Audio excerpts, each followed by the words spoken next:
ডাঙৰ খবৰ সংখ্যালঘু ছাত্ৰই লাভ কৰা জলপানী বন্ধ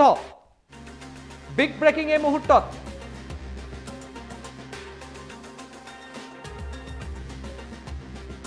সকলোতকৈ ডাঙৰ খবৰ অষ্টম শ্ৰেণী পৰ্যন্ত বন্ধ কৰা হৈছে সংখ্যালঘু ছাত্ৰই লাভ কৰা জলপানী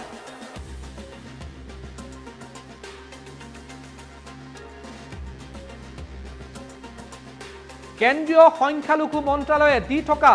এই জলপানী বন্ধৰ সিদ্ধান্ত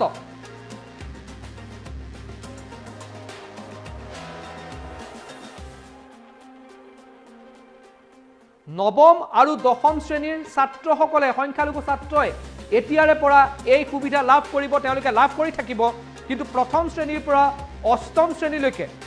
এই জলপানী এই স্কলাৰশ্বিপ বন্ধ কৰাৰ সিদ্ধান্ত গ্ৰহণ কৰিছে কেন্দ্ৰীয় আমি আপোনালোকক দেখুৱাই আছো এই নটিফিকেশনৰ মাধ্যমেৰে এই সিদ্ধান্ত গ্ৰহণ কৰা হৈছে যে এই জলপানী নৱম আৰু দশম শ্ৰেণীৰ ছাত্ৰসকলে পাই থাকিব কিন্তু প্ৰথমৰ পৰা অষ্টম শ্ৰেণীৰ পৰ্যন্ত এই জলপানীৰ সুবিধা বন্ধ কৰা হৈছে